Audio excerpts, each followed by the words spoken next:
Kaya ho nakakatamad yung vlog, mga bossing. No? Kasi yung mga yung mga ibo-vlog natin, magbibintang. Pero kapag hinanapan mo ng ebidensya, wala na, palalagpasin na lang. Huwag nang mag-usapan 'yan. Ganun ho sila eh. No. Kaya nakakabagot po. Oh.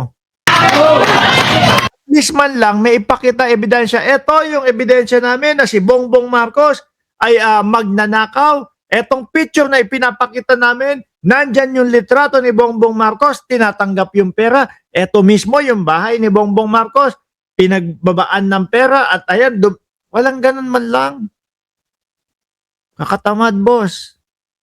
Kaya hindi kayo pinapaniwalaan ng mamamayang Pilipino. Nung umuwi ako sa Pinas, Sir Mark, nakita ko yung electric taxi ba yun? Yung kulay green, ang cute ng kulay pala sa personal, sabi ni Ma'am Jenny Ramos. Sana all nakauwi ng Pilipinas. Ako, mukhang puspon po yung pag-uwi ng Pilipinas, mga kababayan. Bakit? Nahubos yung pera, pambili ng Tesla. Ay! Hindi, wala. Hindi lang tuloy. Reklamador, karamihan sa Pinas. Ading Joel, wala silang kasiyahan. Hindi na lang maawa ba? Kita niyo yung mga matatanda na mamalingki sa umaga, magdadala ng bayo, tapos pahihirapan mo pa, ngayon tumataas presyo ng lahat. Ay, kasasabi ko lang dito, pati nga dito, nung dumating ho kami dito, nung umpisang tumira ho kami dito, mga kababayan, magkano ba presyo ng baka? Presyo ng baka, may mabibili ka, $3.80 per pound. Dati ho yun, ha? No? Siguro mga nung dumating kami dito, 2010, something like that. $3.80 no, per pound. Ngayon, hindi na. No? Pinakamura na ho yata, $9 per pound, mga bossing. At talagang nagsitaasan po pagkatapos ng pandemic, mga kababayan. Tsaka hindi lang dyan sa Pilipinas, Boss Baste. Hindi lang dyan sa Pilipinas. Hindi sana nakatingin sa pangkaraniwang Pilipino ano ang buhay ng Pilipino. Tsaka ang gobyerno natin, mga bossing, nakamonitor po, no? Nakamonitor po 'yan sa galaw ng mga presyo para po doon sa mga magsasamantala masasawata agad nila. 'Di ba, Sir Archie Beroya? Nagsasasabi nito si Baste. Tapos itong gago na to, patay ng buwan. Mukha gago sa presidente, no? Tapos itong gago na to, grabe, si Baste, kung makagago sa presidente.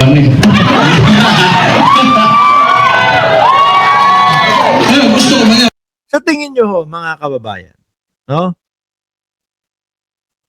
One-on-one na debate, Baste Duterte tsaka Bongbong Marcos, mukhang wala no? Hindi eh. Putik na yan. Sasabihin ko pa ang Sara Duterte. Wag na. Miski si dating Pangulong Duterte, nakikita ko hindi mananalo ng debate kay Baste Duterte. Ang gagawin lang si dating Pangulo, kagaya ng ginawa niya dati, mamimiloso po kapag maiipit na siya. Ganun yung ganun yung style nitong mga Duterte Paginitan na ako. Para naman, nagpahinga lang ako. Balik na naman tayo, patay na naman sila sa atin.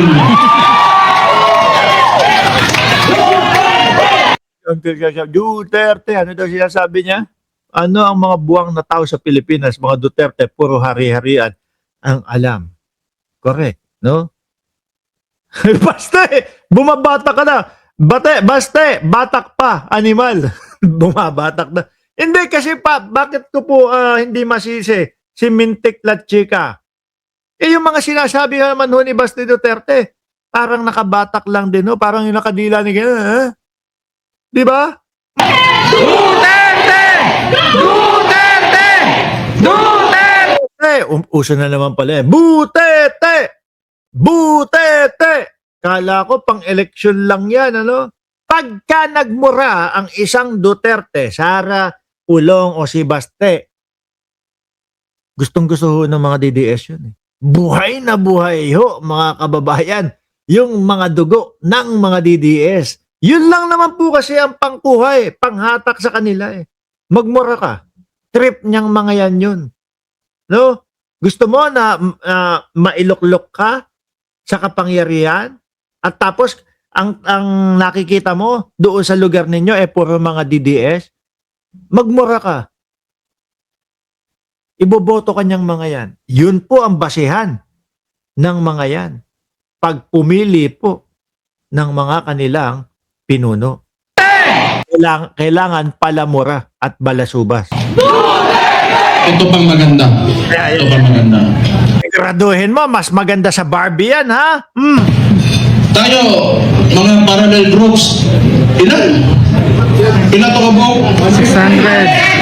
600 parallel groups. Anong sinabi ng Vice Presidente? Siya ay tatakbong presidente, kumilos na tayong lahat. Pukin ang inang yan. Sorry. Hindi ko napigilan. No, pasensya na po. Kasi nag-aantay ako ng maganda eh. Sabi niya kasi, at ito pa maganda. Akala ko puta, mabigat na banat ito, malamang kay Pangulong Bongbong Marcos. At ito pa maganda. No, gumanon eh. Kala ko kung ano sasabihin. Ilan ang parallel groups? 600. Oh, 600. Nag-ano na ang vice-presidente. Tatakbo siya. Okay, yan. Talaga naman. Kumilos na tayo lahat. Mga DDS, ginangaw kayo ni Baste Duterte, 38 anyos. Gusto kayong gawing bata.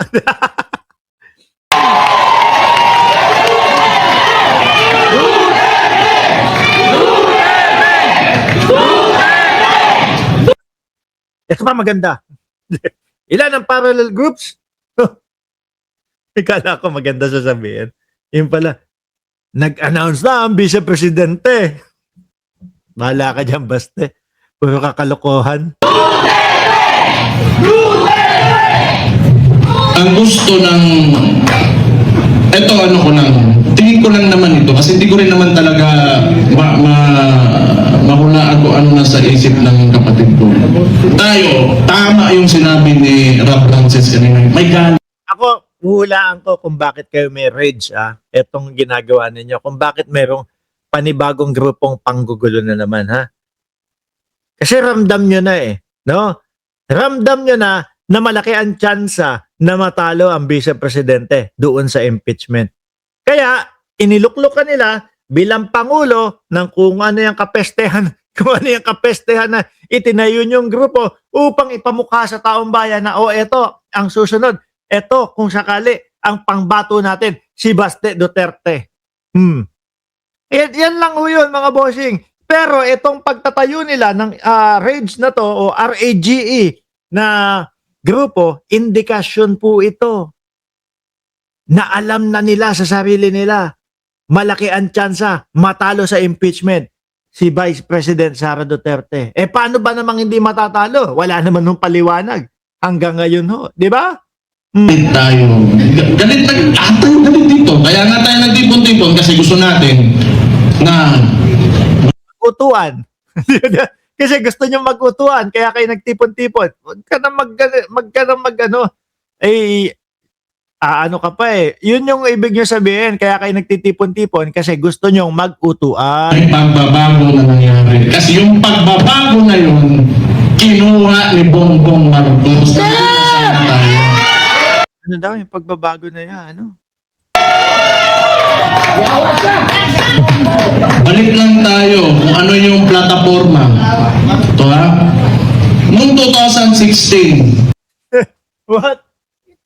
Yeah, soon. I soon come, okay? May commercial dito sa Gedli ko, mga kababayan. You wanna say hi to them? Okay. Wait for me. I'll soon finish, okay? 30 more minutes. Okay. si former President, si Rudy Duterte, yung tatay ko. Yung nakakulong. Oh, sige. Nasa Oblon, nandun sa, ano pa din, no? Saan ba yun? Sa Daheg, okay? Sa survey, 7%, 15, 18. Ano plataforma niya? 2 Very simple. But it reflected the sentiments of the people. Yung masa, drugs and corruption. Anong pinalik ni BBM ngayon? Ay, sadali. Bullshit ka. Yung mga naaresto, nahuli, no? Doon sa laban kontra pinagbabawal na gamot ng tatay mo, puro piso-piso lang 'yon. Yung mga yung mga Michael Yang daw po. Eh di ba nakakalaya? Oh, yung mga malalaki na mga na drug lord. Oh, di ba nakakalaya? Pero ano po yung mga patay? Yung mga papiso-piso. At ako ho, mga bossing, no? Talagang ang tingin ko sinadya nila, yaan pong sinadya ho nila, yun pong reward system nila na baliktad. Bakit po baliktad?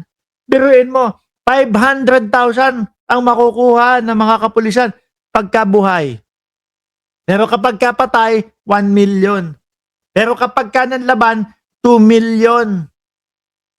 Oh, Mike, bakit naman? Ano naman kung ganun? Oh. Kasi kapag kahubuhay, iisipin ng mga kapulisan na nakaresto doon, buhay pa to, 500,000 lang makukuha natin dito. Kung dalawa sila, para madali ang komputasyon. 500,000, tag 250 lang tayo dito. Abutan mo ng yan, barrel, no? Tapos tsuguhin natin, sabihin natin ng laban. 2 milyon ang makukuha nating reward, no? Base yun sa sinabi ni Bongo. Di tag 1 milyon tayo, milyonaryo tayo. Di ba?